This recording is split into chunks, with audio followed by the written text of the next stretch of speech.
our objectives are clear: to reinforce NAFTA as an engine of job creation and economic growth, to cut red tape and further harmonize regulations, to make NAFTA more progressive, and to uphold the elements in NAFTA that are key to our national interest. Preparing for these negotiations has already united us as a country. I've been astounded and moved by the extremely high level of support and collaboration my team and I have received from business, from labor, from civil society, from every level of government, including from the opposition. Time and again, people have told me how proud they are to be Canadian and how committed they are to doing everything they can to help. Aujourd'hui, j'ai parlé de l'accord de libre-échange nord-américain et du projet historique about NAFTA and the historic project we're launching in collaboration with our neighbors in order to modernize this historic agreement for the 21st century. And we are working to create the optimal circumstances for prosperity. This is why the NAFTA zone is the biggest economic zone in the world, and thanks to NAFTA, the Canadian economy is 2.6% bigger than it would have been otherwise. As I said already today, our objectives are clear. We have to strengthen NAFTA to create jobs and economic growth, cut bureaucracy and optimize the rules, make NAFTA more progressive, and keep the parts of NAFTA that Canadians want as part of the international trade. And this has already unified our country, and I was delighted to see all the support and collaboration that we get from workers and business and civilian society and all the stakeholders, including the opposition parties. Before taking your questions about NAFTA and whatever else you want to ask questions about, I would like to make a further comment on a very serious and sad matter. It is with very great sorrow that I can confirm the deaths of 2 Canadians in yesterday's attack in Burkina Faso. My heartfelt condolences, the heartfelt condolences of our government go out to the loved ones of those targeted and the victims of this tragic attack. Canadian consular officials are working hard to provide assistance to their loved ones, as is our duty.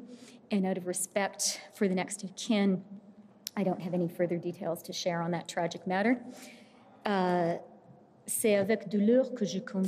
Great pain that I confirm the death of 2 Canadians in the attack in Burkina Faso.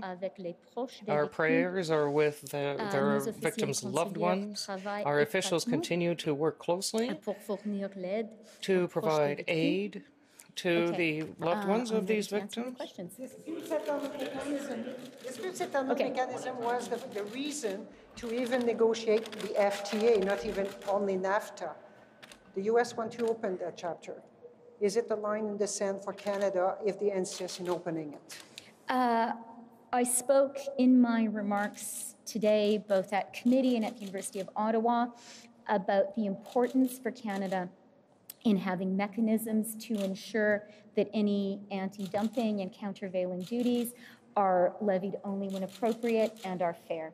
That has been a historic objective of Canada's. I spoke about the great work of the late, great Simon Reisman in securing such a mechanism, and Canada absolutely stands very firm in the importance of having such a mechanism.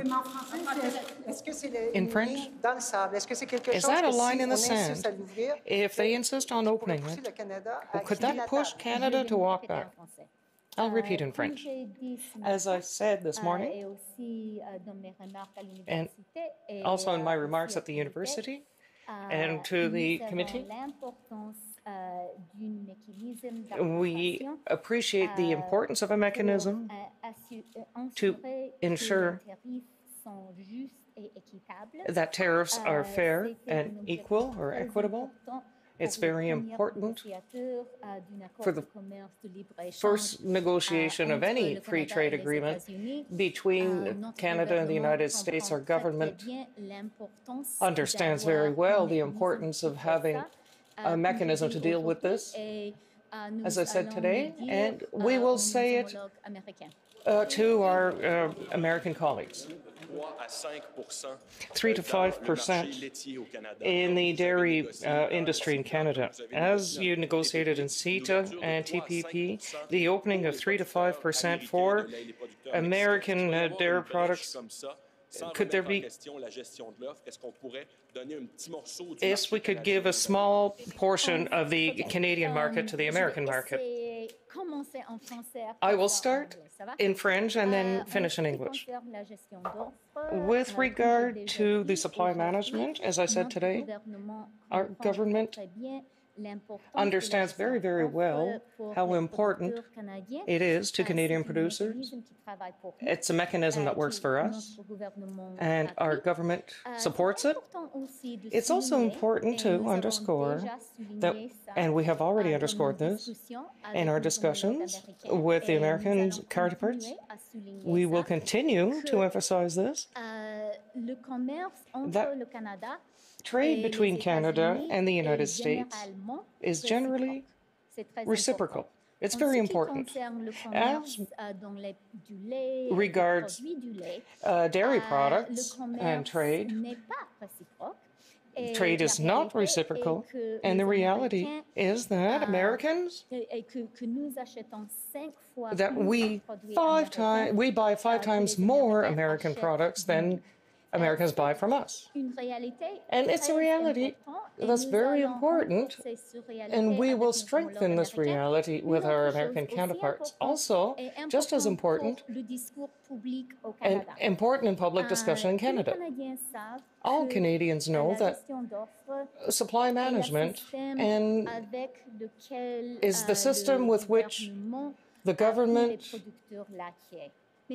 supports dairy producers, but it's also important to note that Americans also have other systems to support their dairy product producers. And they also have a system to support their producers, and we have to take that into account. Guys.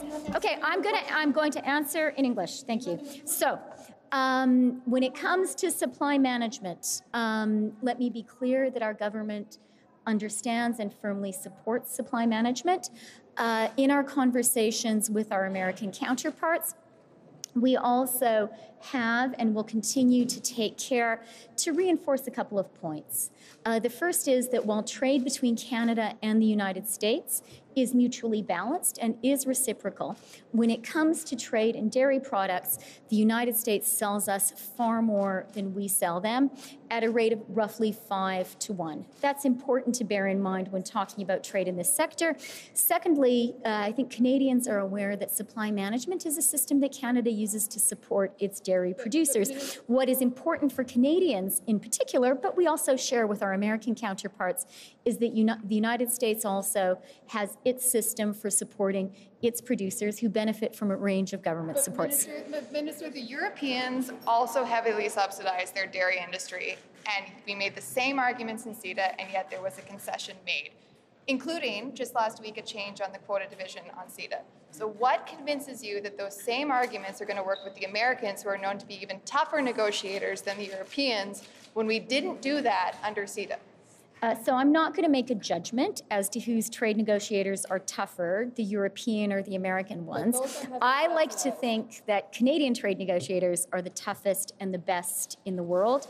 The CETA negotiation obviously is quite separate from our NAFTA talks. But you said and CETA as your example for NAFTA. What I've said on CETA is that we are using very many of the progressive provisions in CETA as a basis for a lot of our discussions with our American and Mexican partners, in particular the labor and environmental provisions. I'm going to take other questions.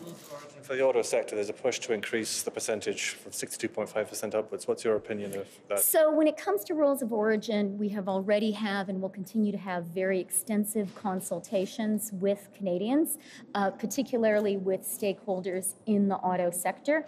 As you know, rules of origin are incredibly complicated, and we need to be sure that any discussion of rules of origin is based in a real understanding of the complexity of that system. We are certainly prepared to have discussions about some strengthening of the rules of origins, but we are also extremely mindful of the possibility that any changes to the rules of origin could have unintended consequences, and we're going to be very thoughtful and careful in any discussions that we enter into on rules of origin. Further on rules of origin, we are very clear that, as is the case today, any rules of origin regulations need to apply equally to all the NAFTA partners. Is there a no-go zone for Canada in these talks? I think I've made clear in my brief remarks now, in my much longer remarks earlier today, about what the Canadian position is. As in any trade negotiation, we have some areas of our offensive interests, areas where we think the agreement can be strengthened and improved, and we have some areas where we believe the agreement currently serves its purpose, and areas that need to be preserved in the national interest. I've been clear about all of those. Is climate change a deal breaker, getting that language into the deal? Thank you for that question, because strengthening the environmental provisions is absolutely a Canadian goal going into these talks. That was something that we were very pleased to achieve in CETA, and we see as an integral part of Canada's progressive trade agenda. I think it's important in talking about the environmental provisions in NAFTA to understand that the world has moved. This is one of the key areas where the agreement has been modernized. Our environmental standards are much higher than they were when the agreement was first negotiated, and this is an opportunity to bring them up. And I think we have a shared interest with all of our North American partners to ensure that this is not only an exemplary free trade deal, but a fair trade deal. And strong environmental standards are one way that we can ensure that Canadian workers don't suffer unfairly because of the high standards that Canadian society quite rightly wishes us to have. What does that actually mean, though, for businesses listening to this today? You know, what exactly do you want to see in this agreement when it comes to climate change? And do you actually feel you're aligned with the U.S. right now, the U.S. administration right now on that? Can you repeat the second part of that? Do you actually feel as though your government is aligned with the U.S. administration on that, on stronger environmental protections? Look, on the environment, it's no secret to anyone that Canada has a different view of probably the most important step the world has taken when it comes to the fight against climate change, which is the Paris Accords.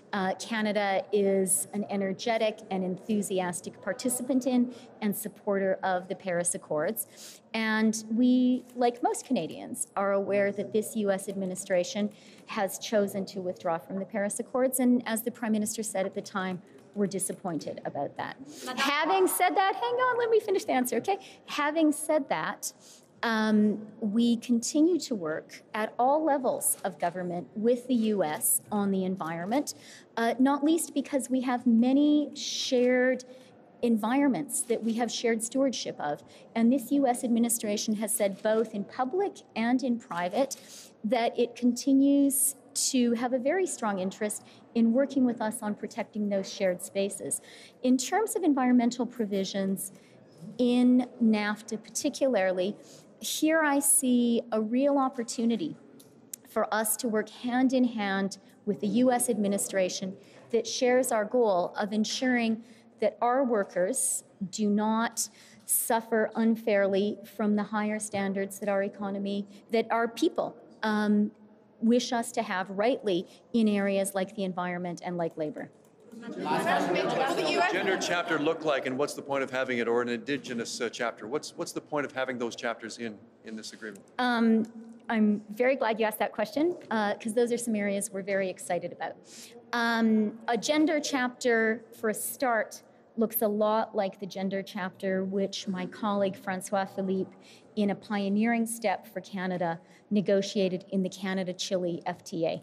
That was the first gender chapter in a Canadian trade deal.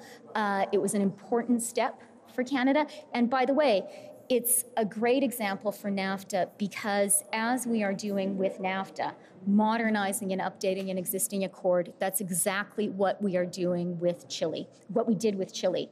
So I think there's lots of room. And, you know, as I said in answers to questions at the University of Ottawa, we already have something of a track record of working effectively with this U.S. administration on issues of particular concern to women. In particular, our Canada-U.S. Women's Business Council is a very valuable mechanism for supporting women entrepreneurs, and we've been glad to partner with the United States and the World Bank and other countries when it comes to supporting women entrepreneurs around the world. So I think there is a really fruitful space for discussion.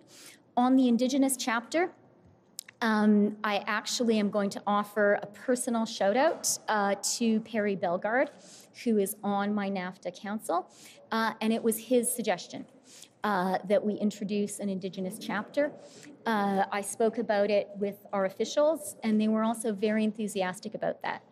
That is another really fresh area for us to work on that is in keeping with Canadian values and with the areas our government is pursuing, and I'm very excited about it.